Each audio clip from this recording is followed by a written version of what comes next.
quite a bit of lauding of that floor crossing over the course of the back half of last week. And I think that speaks volumes about what the government's priority is right now.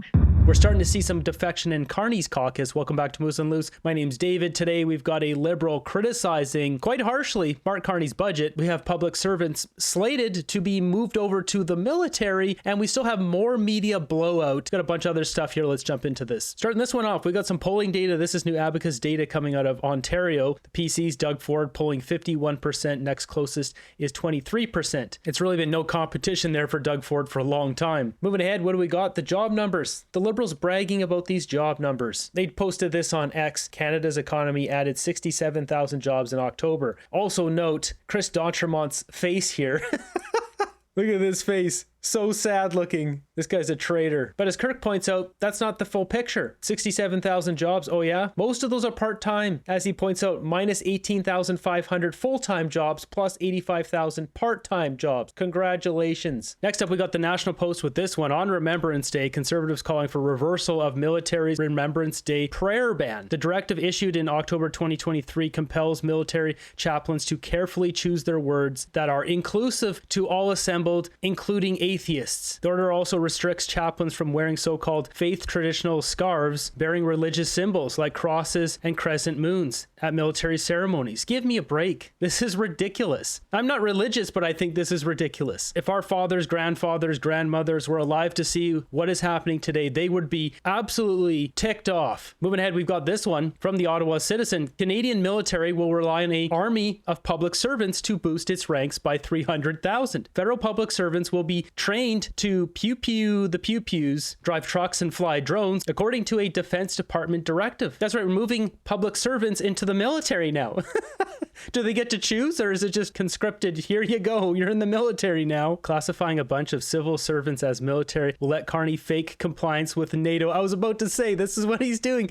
Just as classifying net zero spending as investment will dupe the elbows up voters. This is just a dirty tactic to appease his defense spending. This is unbelievable. What's also unbelievable is what we're seeing with the media. They're still attacking Pierre. Instead of talking about Carney's awful budget, here's the Toronto Star with, is Pierre Poilievre running a political party or a frat house? What a load of garbage. But it doesn't stop there. Remember Sharon Kerr, who wrote that slanderous article on Pierre with all these facts of what's going on without any proof? Well, this is starting to blow up in her face because we've got, well, first off, Sharon Kerr here, liberal Sharon Kerr, standing with Evan Solomon. It's official. Evan Solomon is now the MP for the great riding of Toronto Centre. We know what's happening here. CTV just hired her to write an article, more like some teen fiction story, but what we have now are people running this through AI, the article she wrote, and now saying that has been flagged as being created by AI. The article she wrote for CTV, I don't know if this is true or not. This is what's going around here, this entire op-ed from an irrelevant former Liberal staffer. Sharon Kerr reads like AI, so I scanned it, and it says it's 100% AI. Who knows? It sure does look like it. There's a few things that make things look like AI. Regardless, we have this other story popping up now. Canada loses its measles elimination status, and who was first to comment on that? Sharon Kerr. Of course it was. Way to go, anti-V-word people. All that misinformation really paid off, didn't it? She's blaming the right, the fringe minority, far right, for increasing measles rates. And now this is blowing up in her face wildly as we have so many people posting this stuff. So Josh Ryan with this, did you know that Canada does not require immigrants, refugees, asylum seekers, or other newcomers to receive their measles V-word pokey? That's right. So the Liberals are bringing in people, and these people could have measles and then are spreading it because they don't have the pokey. And most Canadians got that pokey when they're little. So the people this would be spreading to are either people who didn't get the pokey or the people coming in who never got the pokey. Either way, this is a problem that was created by the Liberals. You're seeing all sorts of posts here. Mark Merson, the people who have brought measles back are the new base for Poilievre's Conservative Party. Britannia not having that here. No measles came into Canada through millions of asylum seekers the Liberals let in. And as she's pointing out here, the top two places with measles are Ontario and Alberta. And we look at the numbers here. Here's the top outbreaks of measles. Canada brings in a lot of people from two of these countries, India and Pakistan, which I've got right here. So India, 41,000 people. This is just refugees. And Pakistan, 8,000. There's argument going back and forth about this, but when it comes down to it, you know, is everyone posting the receipts? No, you do not need to get certain pokies to be able to come into Canada. It's only recommended. It's not mandatory. Most likely, the measles outbreak are among the immigrants and the asylum seekers that are here in Canada that never got a pokey because most Canadians got that when they're younger. Straight from Statistics Canada here, we've got in 2021, 92% of children aged 2 had been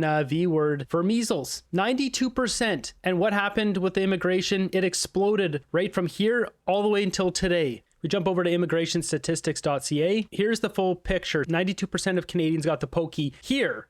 And then all these people came in. You have a whole bunch of people coming in who didn't get the pokey. Here's it broken down by International Mobility Program and Temporary Foreign Worker Program. All these people come in, and then suddenly we get a measles outbreak. This is not coincidence. Here we have immigration by country, and once again, India was number 4 out of 10 of measles outbreak countries. You have a bunch of people coming from India who have measles and then spread it to all the other people who didn't get the pokey, most likely not Canadians, and that's why we have a measles outbreak. What's especially dumb about all this outrage, there's a bunch of these comments, if you got that pokey, then you're already immune, so it doesn't matter, you can't get it. So what are these people complaining about? It's almost like they don't believe their pokey actually does anything, because the World Event one didn't do anything. Well, it technically did do something. It made a select few people a lot of money, but moving on. So with all this slanderous smearing of Pierre Poilievre, Chris d'Entremont, that whole situation where he lied on national television that his assistant was pushed by the Conservatives, then he had to backtrack that because he's a liar and she wouldn't go along with that. The CBC then had to issue a retraction. Of course, they hide that on their little secret page that nobody ever sees. And we got Kate Harrison here dropping a truth bomb, calling out their garbage on the CBC. Yeah, I'm not barging, kind of through the camera over. This is why you're all remote, to stop that sort of stuff. Anyway, go ahead. No, not at all. It'd be fun to do this in person. No, I do think that the clarification of events was important because some of the initial reporting suggested that there may have been a staff member actually physically assaulted through the course of this process. And I do think that it is really critical that the party came out and correct that. And since then, the reporting has indicated that that's not the case. So, I think we're all acknowledging. Yeah, d'Entremont told a lie on national television. That's what happened. And when his assistant wouldn't go along with it, he realized, oh, maybe that's a bad idea. That tensions are high. Politics is a team sport. And when you have a member of that team walk away on something as critical as budget day, that is, of course, going to get MPs emotional. And I have no doubt that that was a very tense meeting. But I do think that parsing through the series of events, to Vandana's point, is less effective for the Conservatives in terms of trying to get back to the main message here, which is that the Carney government rather talk about this issue than the budget that they just released. They gave permission to Mr. d'Entremont to conduct that interview. We saw quite a bit of lauding of that floor crossing over the course of the back half of last week. And I think that that speaks volumes about what the government's priority is right now. It's not on detailing the aspects of their budget that they're proud of for Canadians. It's focusing on this House drama and hoping that everybody forgets about the doubling of the deficit that we just saw. Well, that's just it. They don't want to talk about it. So that's why they're fine with spreading d'Entremont's lies. Next up, we have quite something here. Nate Erskine-Smith, this was originally a Trudeau Liberal, is coming out and blasting Mark Carney and his budget. He's ripping him pretty good here. Mark Carney doesn't like people who are critical of him. Mr. Banker's not used to have anyone criticizing him, let alone his own party. Nate Erskine-Smith, he doesn't really care because Carney dethroned him from his housing portfolio. Now to the bad, or more fairly, where expectations were set at a level that we failed to meet, including on the question of generational investments. First, stalled climate action. I don't want to be too dismissive here, as the Canadian Climate Institute rightly highlighted the importance of a strengthened industrial carbon price. But apart from that promise, there was nothing new. Yes, we are moving forward with strong methane rules and clean investment tax credits, and these are key pieces. But we are also cutting tree planting, moving away from an emissions cap, winding down greener homes, and the budget... You can't deny that. When you're cutting the tree program and you're supposed to be Mr. Eco, Mr. Green, it's all about the environment, like that is the most ridiculous thing ever. And Nate has got grounds here as an eco wingnut to call Carney on that. If you're going to be an eco wingnut, you can't cut the tree program. So his argument here has teeth. Offers no new money for climate action. On housing, we've got the beginnings of Build Canada Homes, a tax cut for new home buyers, and some dollars for housing enabling infrastructure that are important, but unfortunately very unlikely to move the needle on development charges to a degree. You hear that? Unlikely to move the needle on his housing program. Housing is one of the biggest problems in Canada. Too expensive, not enough of it, too many people coming in. And he just called out Carney's program, basically saying it's not working. This is devastating to Carney's image. Not to mention he just called out his flagship program, his eco-green net zero agenda. This guy's not messing around here. We would like. It falls short of these specific promises in our platform, and it unfortunately falls well short of the wartime effort that many of us thought we'd deliver. Now, the fiscal frame of spend less to invest more is actually one that I like. operational books generally in balance, and a capital deficit spending more easily justified. But the budget adds $140 billion in new spending over 5 years, $90 billion net after savings, and only 36% of the net new spending is capital. Related, there is a lot of deficit. This guy's bringing up facts that Carney doesn't want people to know, like 36% is capital, when you're supposed to be doing generational investment. The projects Carney has chosen is not going to do anything for the grand scheme of Canada. It's not like we're building high-speed rail across Canada or some sort of major new technology investment that will change the course of humanity and make Canada rich. He's just enriching himself. And Erskine Smith is basically calling him on his budget here for overspending. What he's doing here is setting himself up to run again for the leadership of the Ontario Liberal Party. He lost the last time to Bonnie Crombie. Bonnie Crombie has been getting destroyed by Doug Ford time and time again. She's out the door now. So he's trying to show himself as a leader here. Not only that, I don't think he likes Mark Carney. Carney kicked him out of his housing portfolio. Trudeau put him in there. December 20th, 2024, Nate Erskine Smith becomes Housing Minister, Infrastructure and Communities. Justin Trudeau did a reshuffle, thought maybe that he could spruce things up with this. This was Trudeau's last hurrah. He moved some people around. Nate Erskine Smith, who was supposed to retire, go back home, because he got this upgrade, he's stuck around. The first thing Carney does when he wins, he kicks his butt to the back benches and puts Gregor Robertson in place. So Nate Erskine Smith has had a chip on his shoulder for a while now with Mark Carney. And that's what we're seeing here. About half of those aware of the budget say they think this is a step in the right direction. The other half think it's not.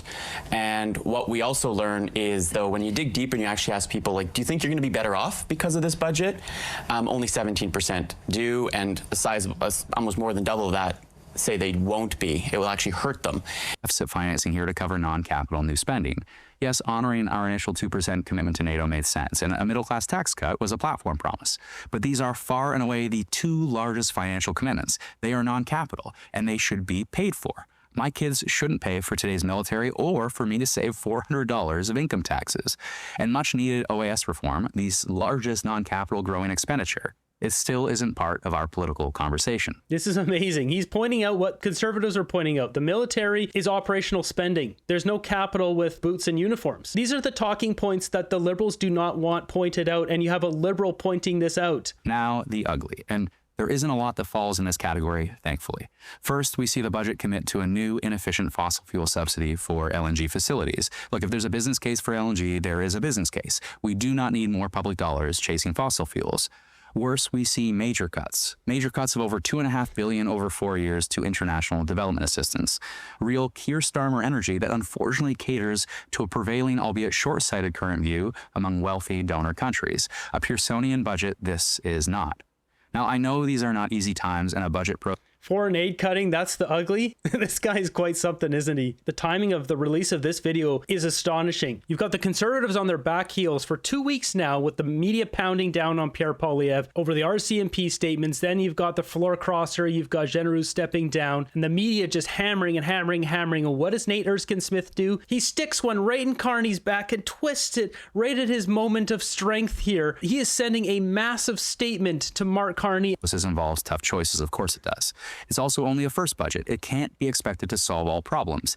And the devil will be in the details of implementation in many cases, as it always is, from infrastructure and housing to innovation spending to the industrial carbon price to finding efficiencies in government in a manner that is fair and effective. This is amazing. The timing of this, he is sending a statement with this video. Otherwise, he could have waited a week or 2 weeks or a month, but he's doing it now. He's sending a statement. He's sending it right to Mark Carney. As Table Salt says here, the knives are out. He wants Carney's job. I don't think so. He wants Bonnie Crombie's job. He wants to look like a leader, but he wants to do it from home. He doesn't want to have to keep traveling to Ottawa. He wants the Ontario Liberal leadership job. And this is hilarious. My sources tell me there's more, and the Liberal Party's in chaos, and Mark Carney poked an innocent lady in the buttocks in a fit of rage over this. CTV has invited me on to discuss as a neutral pundit. I'm a journalist. I mean, the crap that they're pushing on mainstream media with no evidence is wild. At this point, I think the Conservatives should start suing people like Sharon Kerr. He should cross the floor and lead the NDP. That would be a statement. In other news, we got more nonsense here coming from the Cowichan. Table Salt posting this: government of BC has set up a crisis hotline to listen to people who have lost control of their property due to native claims. As you see highlighted here, list your experiences, including any impacts on mortgages, refinancing, property sales, or permits. This is preposterous. So just look at this. So this company here, it says a firm, Montrose Properties, spent $680 million in 2022, turned a landfill in Richmond, BC into a state-of-the-art industrial complex. The entire complex has been given to the Cowichan tribe via Aboriginal title. This is not Canada. What is this? The Cowichan have really stirred something up, and something they're never going to get back. We've got people now exposing what really goes on. As it says, keepers of the land. Yeah, where does all the money go? As I mentioned, it doesn't go to band members, it goes to the chiefs.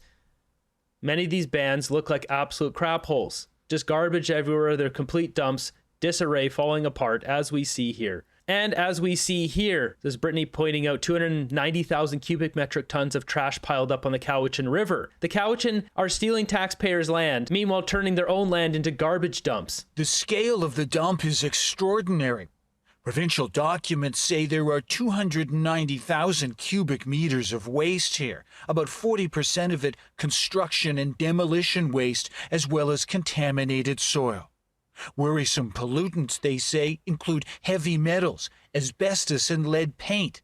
And despite years of operation, the Ministry of Environment says no permit has ever been issued. An unpermitted toxic waste dump on a river by the Cowichan, and they're stealing land. This is a good way to make your band the most unpopular band in Canada. Stewards of the land. In other news, we got Donald Trump talking about taking over Greenland again. What's the price tag?